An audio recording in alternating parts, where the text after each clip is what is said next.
Ya, selamat sore guys. Ini ya kelihatannya ini saya lagi rebus serai.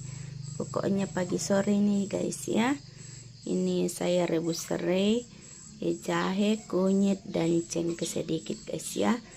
Ini untuk mengobati batuk saya yang sudah agak lama, tapi puji Tuhan sudah berkurang guys ya.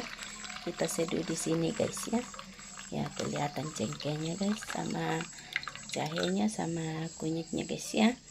Nah, ini tidak disangka ini guys ya, kunyit jahe serai ini guys sepertinya jadi antibiotik juga guys ya, untuk mengobati juga infeksi saluran kencing. Yang siapa tahu ada teman-teman di sini bunda-bunda cantik yang punya penyakit infeksi saluran kencing atau sering-sering buang air kecil ya.